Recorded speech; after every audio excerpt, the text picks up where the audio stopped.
복지를 전담하고 있는 드림이 재단의 사무총장님께서 말씀 전해드리겠습니다.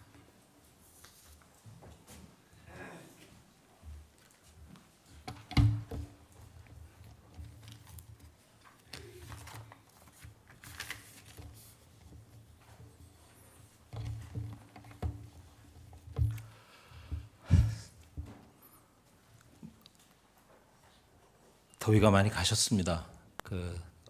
더울 때는 이 더위가 언제 가나 했더니 시간이 흘러가다 보니까 날씨가 점점 서늘해지고 이제 계절이 가는 것 같습니다. 이 달란트의 비유는 우리가 이 비유 전체를 다 잘 이해를 하고 있다고 말할 수는 없겠지만 굉장히 익숙한 단어입니다. 오늘날 모든 분들이 교회를 다니던 다니지 않던 자기들의 재능을 달란트라고 표현을 하고 있고, 또 대부분의 교회에서는 아마 그 주일학교나 유소년 학교 때 달란트 시장이라는 용어도 사용을 하고 있고, 또 우리가 편하게 교회에서 서로 이야기할 때 자기들이 받은 달란트를 어떻게 활용할 것인가 하는 이야기들을 많이 합니다. 마태복음에 나와 있는 달란트의 비유와 거의 똑같은 비유가 누가복음에 나와 있습니다. 누가복음 19장을 다시 한번 찾아서 읽어보겠습니다.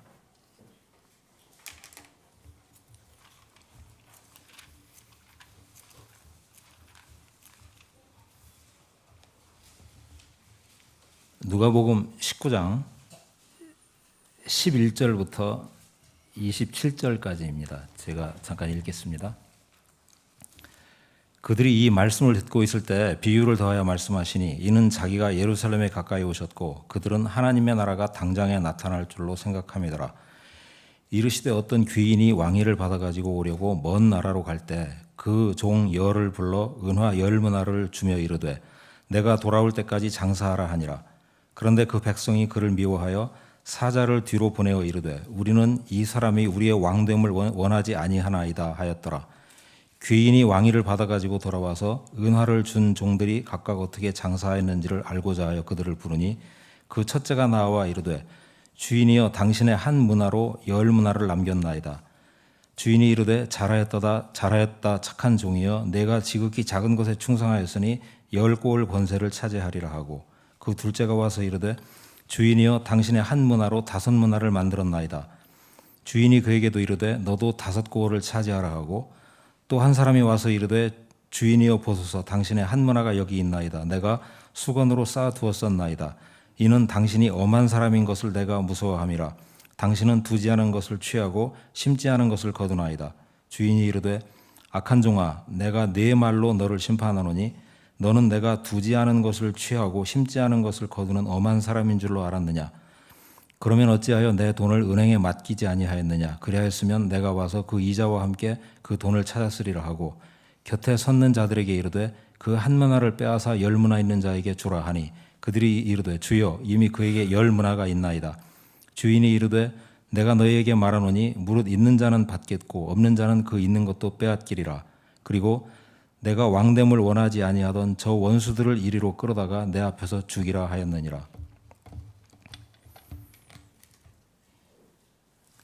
앞에 우리가 마태복음에서 읽었던 달란트의 비유와 뒤에 누가복음에서 읽었던 문화의 비유 사이에는 달란트라고 하는 화폐 단위와 문화라고 하는 화폐 단위의 차이점이 있습니다. 문화는 평균적으로 100일 정도의 일당, 당시 노동자들의 100일 정도의 일당에 해당되는 돈이었다고 합니다. 오늘날 우리나라 형편으로 계산한다면 일당을 10만 원 내지 15만 원으로 잡으면 약 한 1,000만 원에서 1,500만 원 정도에 되는 돈입니다.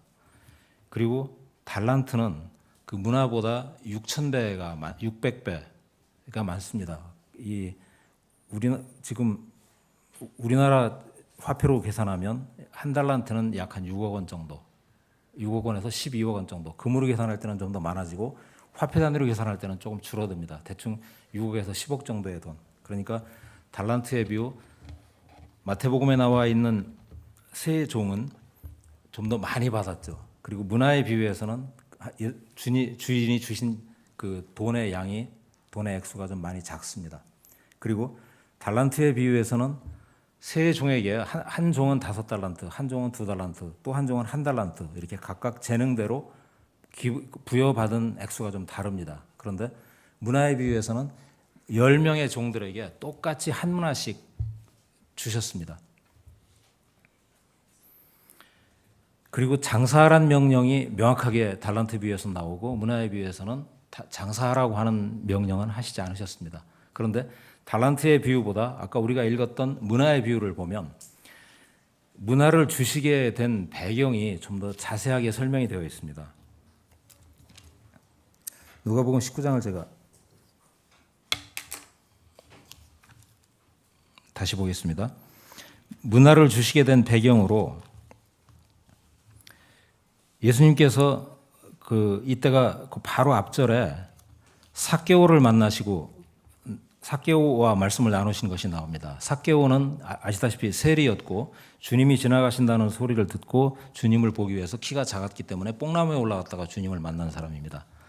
유대인들의 보기에는 세리였기 때문에 굉장히 안 좋은 사람입니다. 대부분의 세리들은 로마 제국에 바칠 세금보다 더 많은 세금을 거두어서 자기들이 착복을 했습니다. 그러니까 중간에 도둑질을 하는 사람이었기 때문에 백성의 고혈을 빠는 사람이고 민족의 고혈을 빠는 사람이라 반역자처럼 받아들여진 사람입니다.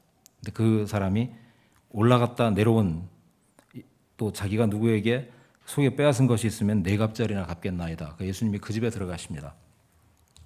세리와 죄인들의 친구라고 수많은 유대인들이 예수님을 안 좋게 보고 수군거리게 하는 또 하나의 빌미를 제공했던 사건이 여기가 있습니다. 근데 이때가 예수님께서 십자가에 달려 돌아가시기 위해서 마지막 유월절을 향해 그 마지막 유월절을 지키기 위해서 예루살렘으로 오시던 시점이었습니다.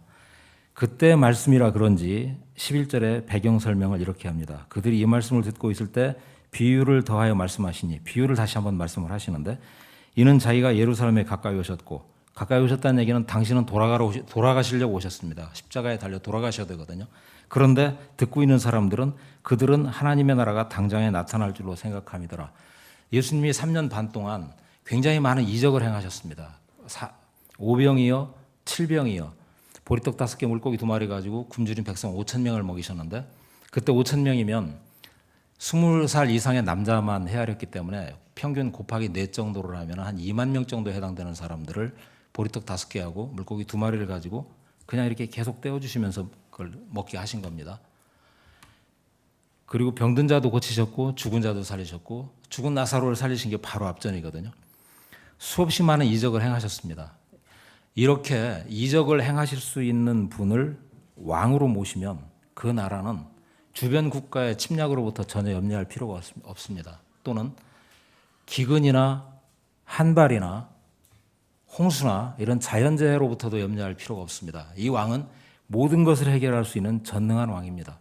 그러니까 이 예수님을 따르고 있는 사람들은, 심지어 제자들까지도 하나님의 나라가, 예수님이 예루살렘에 들어가시면 곧바로 하나님의 나라가 도착할 것으로, 도래할 것으로 생각을 했습니다. 그때 예수님이 이 말씀을 하시는 겁니다. 이르시되, 그러니까 이는 자기가 예루살렘에 가까이 오셨고, 11절입니다. 그들은 하나님의 나라가 당장에 나타날 줄로 생각함이더라. 당장 하나님 나라가 나타날 줄로 생각하고 있는 사람들에게 예수님이 이런 말씀을 하시는 겁니다. 어떤 귀인은 귀한 사람, 본인을 말씀하시는 겁니다. 왕위를 받아가지고 오려고 먼 나라로 갈 때 당신은 조금 있다가 하나님으로부터 온 세상을 다스리시는 하나님 나라의 왕권을 받으시기 위해서 하늘로 올라가십니다.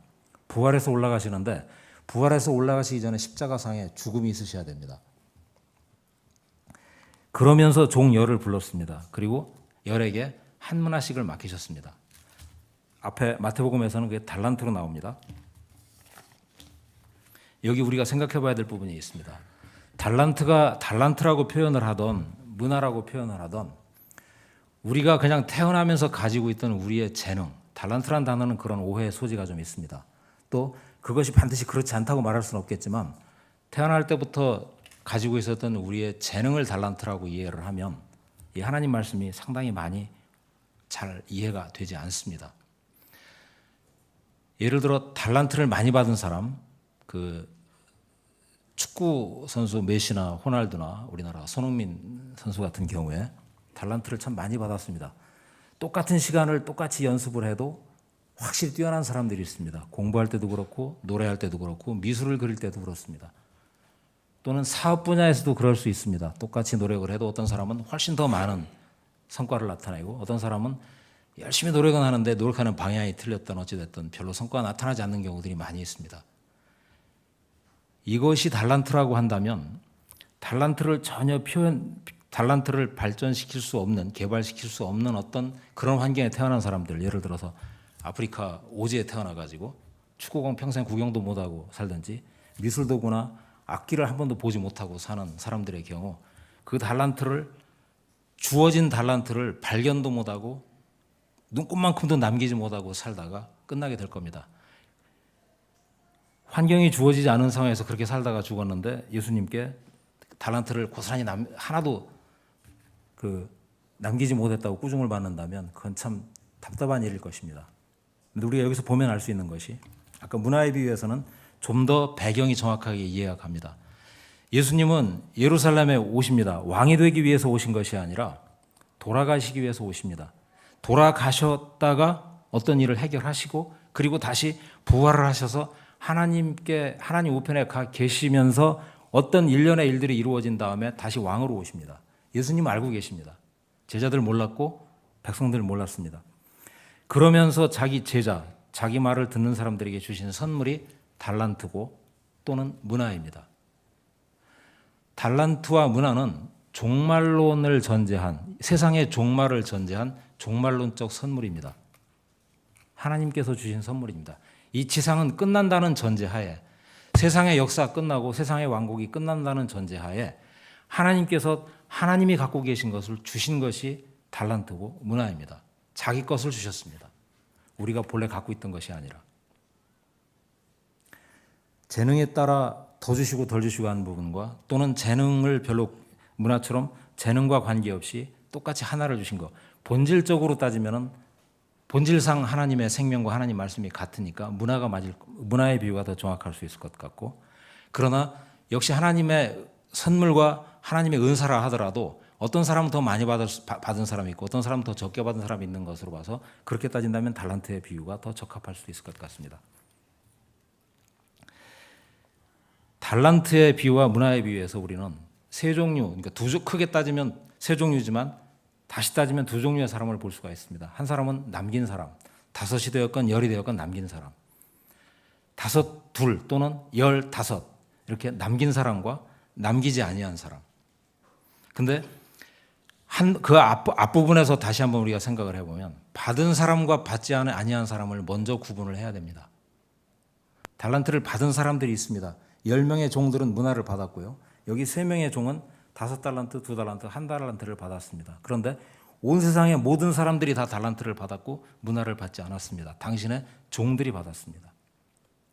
그 부분을 좀 더 우리가 명확하게 이해하기 위해서 마가복음 4장 22절에서 20절을 한 구절 더 보겠습니다. 마가복음 4장 2절부터 20절까지 제가 읽겠습니다. 이에 예수께서 여러 가지를 비유로 가르치시니 그 가르치시는 중에 그들에게 이르시되 들으라, 씨를 뿌리는 자가 뿌리러 나가서 뿌릴새 더러는 길가에 떨어짐에 새들이 와서 먹어버렸고 더러는 흙이 얕은 돌밭에 떨어짐에 흙이 깊지 아니하므로 곧 싹이 나오나 해가 돋은 후에 타서 뿌리가 없으므로 말랐고 더러는 가시떨기에 떨어짐에 가시가 자라 기운을 막음으로 결실하지 못하였고 더러는 좋은 땅에 떨어짐에 자라 무성하여 결실하였으니 30배나 60배나 100배가 되었느니라 하시고 또 이르시되 들을 귀 있는 자는 들으라 하시니라. 이것이 이 4가지 땅에 떨어진 씨 뿌리는 자의 비유. 우리가 이 씨 뿌리는 자의 비유도 우리에게 굉장히 익숙한 규절이 있습니다. 30배, 60배, 100배 결실을 맺는다. 우리가 기도할 때 그런 기도를 굉장히 많이 합니다. 지금부터 하고자 하는 하나님의 사업에 30배, 60배, 100배 결실이 맺어질 수 있도록 우리에게 은혜를 더하여 주시옵소서라는 기도들을 참 많이 합니다. 보편적으로 사용하는 기도입니다. 이 씨 뿌리는 자의 비유는 밭이 4가지 종류가 나옵니다. 아까 제가 조금 전에 좀 설명을 드릴 때 달란트나 문화를 받은 사람들 중에 2부류로 나뉜다고 말씀을 드렸습니다. 남긴 자와 남기지 못한 자. 그런데 그보다 조금 더 앞을 쳐다보면 달란트나 문화를 받은 자와 받지 아니한 자로 나눌 수가 있습니다. 그거를 좀 더 우리가 명확하게 이해할 수 있는 예수님의 비유 중에 한 가지가 이 씨 뿌리는 자의 비유라 제가 씨 뿌리는 자의 비유를 다시 봤습니다. 9절에 이 네 가지 밭에 관한 특징을 설명을 하신 다음에 9절에서 또 이르시되 들을 귀 있는 자는 들으라 하시니라. 우리 모든 사람들이 다 귀를 가지고 있습니다. 특별하게 장애 때문에 듣지 못하는 청각장애를 빼고는 모든 사람들이 다 귀를 가지고 있고 들을 수가 있습니다. 그런데 예수님 말씀이 볼 수 있는 자는 볼 수 있는 눈이 있는 사람 보라와 들을 귀가 있는 자 들을 수 있는 자는 들으라. 이 귀를 말씀하시는 건 아닙니다. 이 귀를 가지고 듣고 있는 우리 속에 어떤 사람이 있습니다. 제가 지금 이렇게 말을 하고 있지만 이 말하는 사람을 담고 있는 그릇이 이 그릇입니다. 이렇게 생긴 그릇, 머리 많이 희고 그 위에 이 그릇이 벌거벗고 여기 서 있을 수가 없으니까 이렇게 옷을 입었고 오늘 앞에 서려니까 넥타이를 맸습니다. 이건 그릇을 데코레이션, 꾸미고 있는 어떤 부분이라고 볼 수 있겠죠. 이 그릇 안에 이 말을 하고 있고 이 생각을 하고 있고 여러분들에게 이 말 어떤 말씀을 어떻게 전할 것인가를 전하고 있는 이 사람이 있고 이 말을 듣고 계신 여러분들이 계십니다. 귀로 듣습니다. 그런데 그 귀로 하여금 듣게 만드는 사람이 여러분들 안에 있습니다. 그 사람을 보고 귀 있는 자, 들을 귀 있는 자는 들으라고 하시는 겁니다. 그리고 설명하십니다. 10절 예수께서 홀로 계실 때 함께한 사람들이 12제자와 더불어 그 비유들에 대하여 물으니 이르시되 하나님 나라의 비밀을 너희에게는 주었으나 외인에게는 모든 것을 비유로 하나니 이는 그들로 보기는 보아도 알지 못하며 듣기는 들어도 깨닫지 못하게 하여 돌이켜 죄사함을 얻지 못하게 하려 함이라 하시고 여기 보시면은 비유로 말씀하시는 이유 중에 한 가지가 들을 수 있는 사람은 듣게 하시고 들을 수 없는 사람은 듣지 못하게 하시기 위함이라고 듣지 못하게 하셔서 깨닫지 못하게 하심이라는 말씀이 무슨 말씀인지 참 어려운 말씀 같습니다. 그 말씀에 대한 설명은 지금 할 수 있는 상황도 아니고 넘어가겠습니다. 그런데 분명한 건 들을 수 있는 사람과 이 비유를 듣기를 바라고 예수님이 말씀하신 사람, 곧 비유의 청중과 비유랑 관계없는 사람들이 있습니다. 비유랑 관계없는 사람들은 달란트의 비유나 문화의 비유랑 참 관계가 없습니다. 왜냐하면 달란트나 문화는 주님을 만났을 때 주님으로부터 받을 수 있는 주님의 것입니다. 하나님의 것입니다. 그 하나님의 말씀, 하나님의 선물을 받은 사람 중에 남긴 자가 있고 남기지 아니한 자가 있죠. 그보다 앞에 가면 그 말씀이 해당되는 사람이 있고 그 비유랑 관계가 없는 사람들이 있습니다. 관계 없는 사람들에 있는 사람들은 그냥 세상에 살다가 세상에서 그냥 살다 그냥 가실 분들이십니다. 그런데 모든 사람들에게 이 비유는 전달이 되고 있고 하나님 말씀은 전달이 되고 있습니다. 11시 되면 예전에는 예배 오라고 예배당에 11시 반쯤 되면 땡땡땡땡 종을 쳤습니다. 그 종소리라든가 이런 부분들이 그 종소리를 듣는 사람은 교회를 안 다니는 사람도 그게 교회랑 관계가 있다는 사실을 알고 있고 교회 예배당 꼭대기에 있는 십자가가 어떤 분이 돌아가신 상징이라는 걸 알고 있고 그분이 왜 돌아가시는가를 조금만 생각을 할 수 있게 된다면 그것이 우리의 죄랑 관계에 있다는 사실까지는 누구나 다 압니다. 그래서 교회 다니는 사람들 맨날 죄 얘기하는 거, 십자가 얘기하는 거, 보혈 얘기하는 거 별로 안 좋아합니다. 저도 교회 다니기 전에 그리스도 보혈 십자가 또 교회 댕댕댕 하면 마음에서 굉장히 불편했습니다.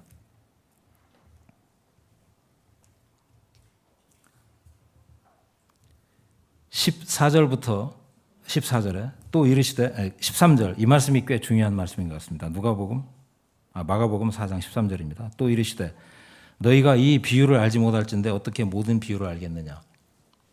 이 씨 뿌리는 자의 비유에 대해서 예수님이 평가하시기에 이 비유가 당신이 베푸신 모든 비유를 알 수 있는 일종의 열쇠, 클로라고 열쇠라고 생각을 하신 것 같습니다. 이 비유를 알지 못할진대 어떻게 모든 비유를 알겠느냐.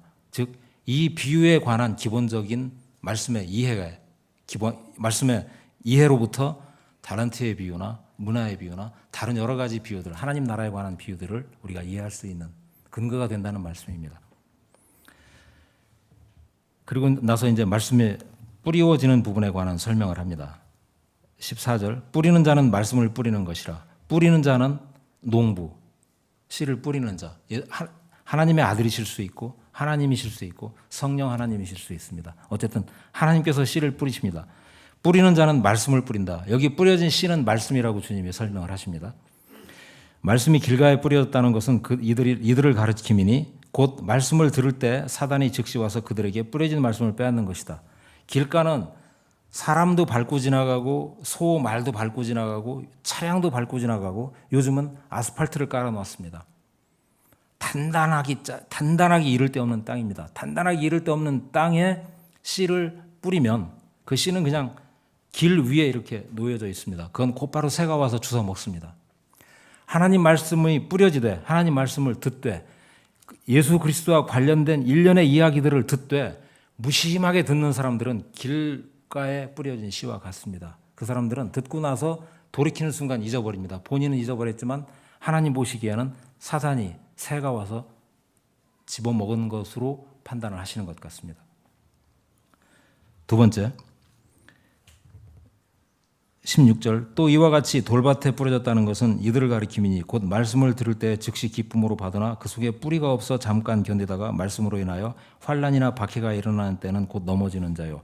이 환난이나 박해는 초대교회에 있었던 것과 같은 그리스도인들을 잡아서 사자 콜로스 경기장 안에 집어넣고 사자라든가 이런 맹수를 풀어 죽인다든가 또는 나무 십자가에 매달아 화형을 시킨다든가 하는 이렇게 엄청난 박해뿐이 아니라 말씀으로 인한 어려움이 생겼을 때 그것을 포기하는 사람, 곧 넘어지는 사람, 그 말씀을 곧 토해내는 것처럼 받지 않는 사람이라는 뜻입니다. 두 번째 18절 또 어떤 이는 가시떨기에 뿌려진 자니 이들은 말씀을 듣기는 하되 세상의 염려와 재물의 유혹과 기타 욕심이 들어와 말씀을 막아 결실하지 못하게 되는 자요. 가시밭과 같은 곳, 여기 가시덤불이라고 했고 가시떨기라고 말씀을 하셨는데 거기는 이미 수없이 많은 풀이나 나무나 이런 것들이 자라고 있는 땅에 그냥 씨가 하나 떨어진 겁니다.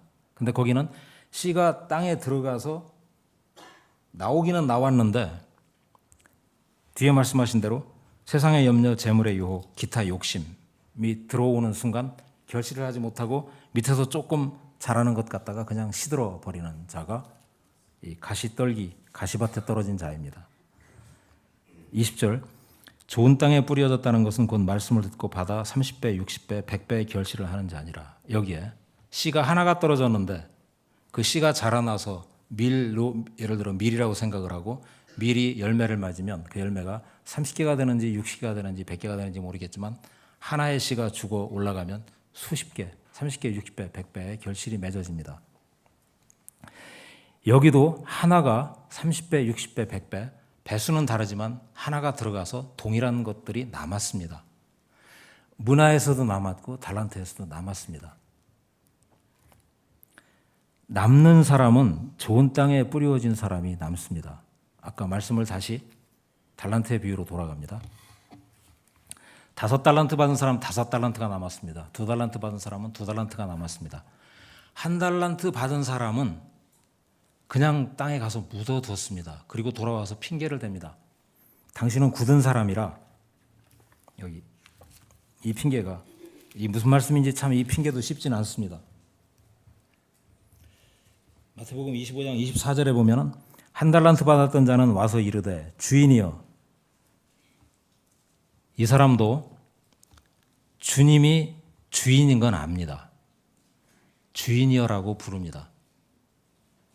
그리스도의 말씀을 받았던 사람이고 하나님의 생명을 경험을 한 사람입니다. 그런데 당신은 굳은 사람이라 심지 않은 데서 거두고 해치지 않은 데서 모으는 줄을 내가 알았습니다. 이 말씀은 심지 않았는데 거두고 해치지 않았지만 모을 수 있다는 얘기는 무에서 유를 창조할 수 있는 분이라는 뜻이 포함된 내용입니다. 하나님이 알아서 다 하실 수 있는데 전능하신 분이신데 내가 할 일이 뭐가 있겠습니까? 그냥 당신이 알아서 하시면 될 것 같아서 그냥 받은 상태로 그냥 묻었습니다. 라는 표현이라고 볼 수 있습니다. 그것은 이 사람의 핑계입니다. 2달란트, 5달란트 받은 사람, 2달란트 받은 사람과 이 1달란트 받은 사람이 근본적인 차이는 남긴 사람은 그 달란트를 가지고 남은 인생을 살았습니다. 여기 우리가 이 비유 안에 있는 배경을 조금 더 다른 부분 각도에서 한번 생각을 해보겠습니다. 이 사람들이 다 자기가 누구인지를 인지하고 있는 나이에 주님을 만났습니다. 여기 받은 걸 압니다. 모든 사람의 공통점이 달란트를 받은 사실을 알고 있습니다. 근데 두 사람은 가서 그 달란트를 가지고 장사를 했습니다. 이 사람들이 달란트를 받기 전에 자기 생업이 있었던 사람들입니다. 자기 나름대로 삶의 방식이 있었습니다. 두 사람은 즉시 그 삶의 방식을 버리고 달란트를 자본 삼아 달란트를 남길 수 있는 일로 삶의 방식을 바꿨습니다. 한 사람은 달란트는 받았는데 그냥 묻어두고 그냥 주님 만나기 전에 살던 것과 동일한 방식으로 그냥 계속 살았습니다. 이 사람은 안 남았습니다. 이쪽 두 사람은 남았습니다. 주님은 그것으로 장사하기를 원하셨습니다. 이 사람은 그 생각은 안 했습니다. 왜? 자기가 지금까지 살아온 삶이 좋아 보였습니다. 아까 우리가 가시떨기에 뿌린 씨가 세상의 염려, 재리의 유혹, 또 잊어버렸습니다만 아까 세 가지, 자기 욕심, 이것이 자라나게 하는 것을 막았습니다. 그 말씀드렸던 돈에 관한 유혹, 세상에 관한 염려, 또 여러 가지 자기 욕심, 이것이 씨가 뿌려진 땅에 이미 존재하고 있던 수없이 많은 억새풀, 우리가 지금 억새풀이라고 이야기를 할 수 있겠죠. 가시덤불이라고 하니까. 근데 그게 가시덤불이 아니라 굉장히 고급 과실이나 굉장히 고급 채소나 굉장히 고급 약초였을 수도 있어요. 그런데 주님이 주신 씨는 아니었습니다. 그 사람에게는 그것이 더 좋아 보였습니다. 그러니까 그 씨가 자라지 않는 걸 방치합니다. 그런데 좋은 땅에 떨어진 씨, 즉 좋은 땅이라고 하는 마음가짐을 갖고 있던 사람은 그 모든 것들을 다 갈아엎습니다. 좋아 보였던 쌀도 갈아엎고 보리도 갈아엎고 약초도 갈아엎고 과일나무도 갈아엎고 다 갈아엎어서 뒤집어 놓은 다음에 거기에 하나님이 주신 씨를 심고 그 씨를 돌보는데 신경을 다 썼습니다. 그 사람의 자세와 여기 달란트를 받은 사람 중에 남긴 사람의 자세와 기본적으로 마음 안에 있었던 근본 자세가 동일합니다. 달란트가 무엇이냐를 말씀을 드리려면 쉬운 얘기는 아닐 것입니다.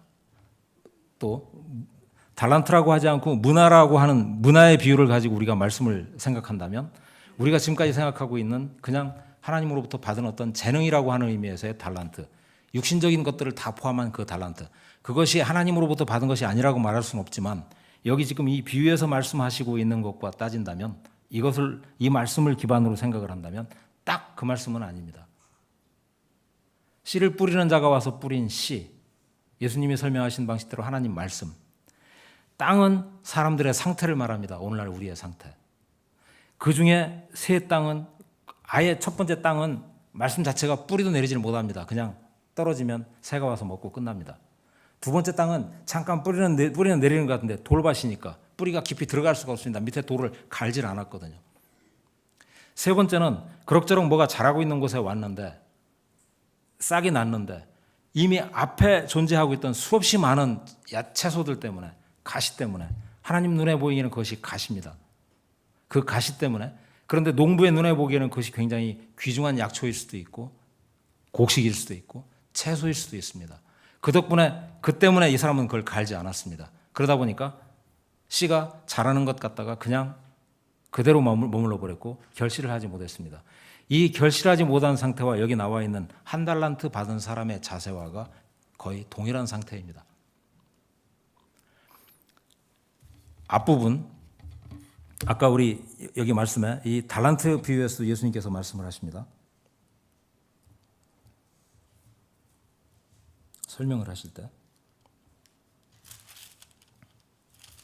아까 그 씨 뿌리는 자의 비유에서 들을 귀가 있는 자는 들으라.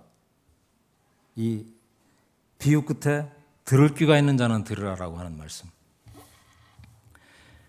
듣는 것으로부터 무엇을 어떻게 듣느냐로부터 우리가 어떤 사람인가가 결정되기 때문에 들을 귀가 있는 자는 들으라고 말씀하시는 겁니다. 우리가 구약 성경을 보면 우리말로 번역은 이스라엘이여 들으라 또는 들으라 이스라엘 이렇게 번역을 했는데 히브리어로는 쉐마 이스라엘, 쉐마가 들으라는 말이라고 합니다. 쉐마 이스라엘, 들으라 이스라엘이요.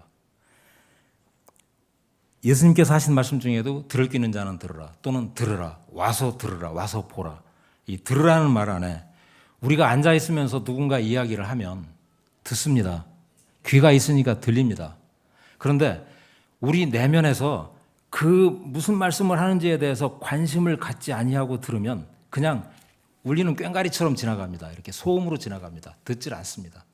이 들으라는 말씀 안에는 중심에서 마음을 기울여 들으라는 말씀이고, 아까 씨 뿌리는 자의 비유에서 옥토처럼 되려면 그 기존 그 밭에 나와 있던 그 수없이 많은 기존의 풀들을 또는 길가처럼 단단해진 마음을 또는 그 밑에 숨어 있는 돌짝을 경작을 하듯이 호미로 파고 쟁기로 파서 그것을 일구어야만 비로소 옥토가 됩니다.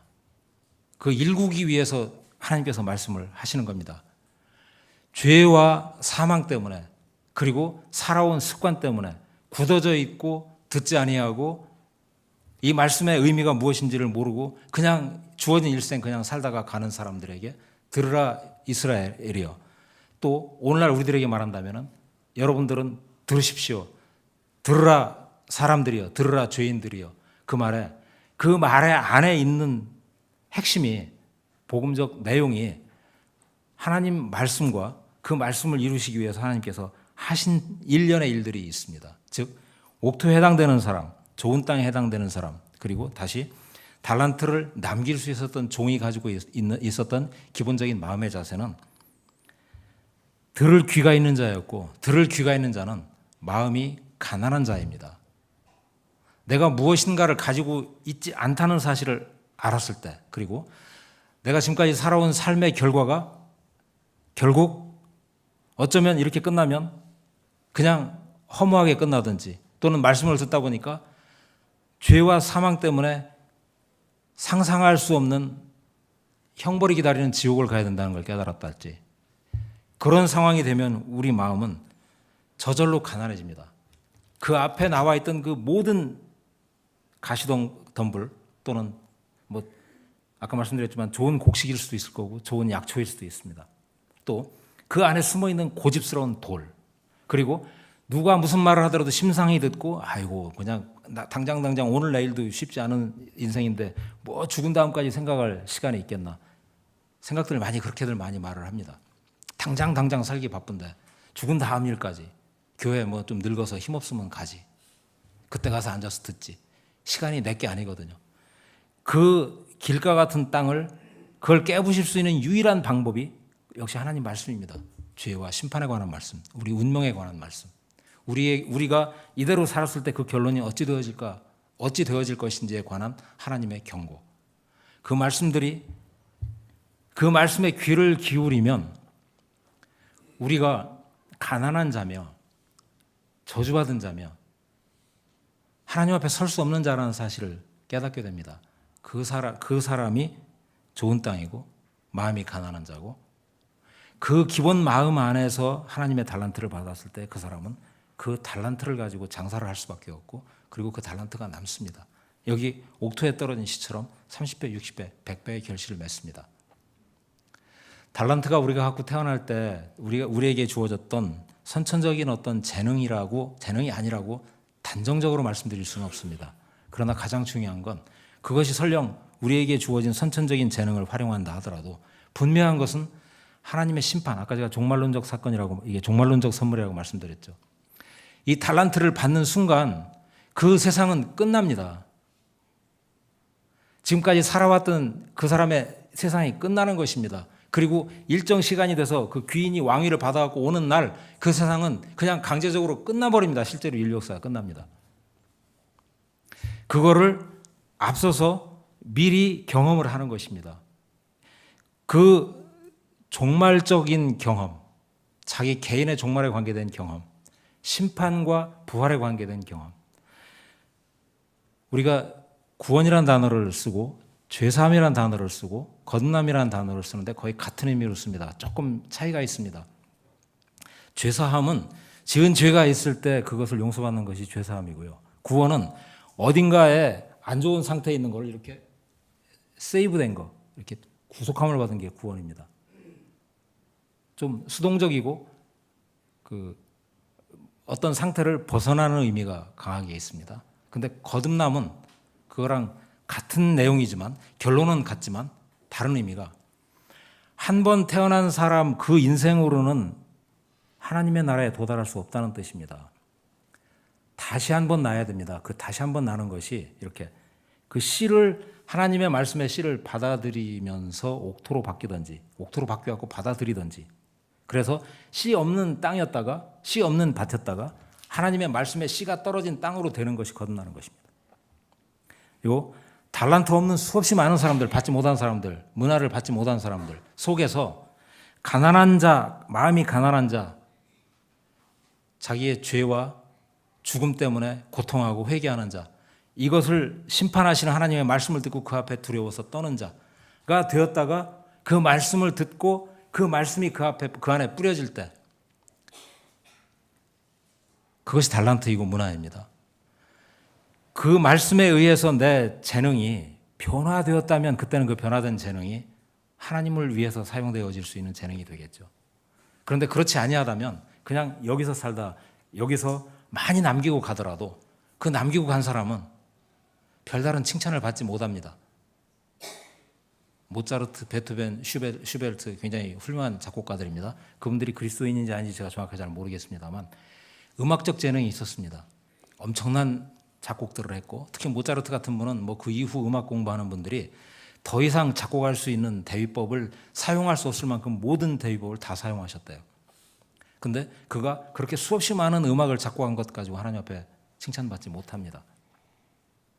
근데 그 마음 안에 하나님 말씀에 의해서 변화가 있었고, 그 모든 일련의 일들이 자기에게 주어진 하나님 말씀으로 말미암아 변화되어진 어떤 새 생명을 표출하는 것이었다면, 그리고 그것이 하나님 나라를 확장하고 이 말씀을 증식시키는데 30배, 60배, 100배 결실을 맺는데 그 방향으로 자기 중심에서 그렇게 쓰인 것이었다면 그 사람은 하나님께 칭찬을 받을 것입니다.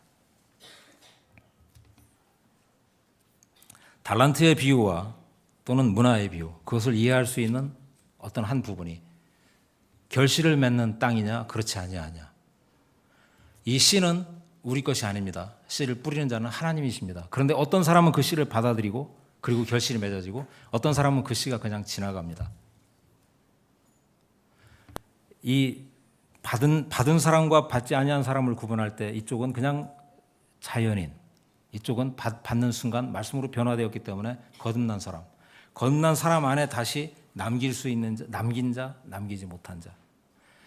우리가 지금 어떤 사람인지, 그리고 앞으로 살면서 어떤 사람이 되어야 갈 것인지, 그리고 나중에 주님께서 오시는 날 우리가 그 앞에 어떤 모습으로 설 수 있을 것인지, 아마도 예배의 목적이나 우리가 이렇게 와서 하나님 앞에 마음을 기울이고 말씀을 들으려고 하고 그 말씀이 무슨 의미인지를 상고하는 모든 이유 중에 한 가지가, 어느 날인가 정말 내 중심이 나를 지으신 분을 알고 그분 앞에 내가 어떤 사람이 되어서 그분과 함께 할 수 있느냐 없느냐. 아까 우리 여기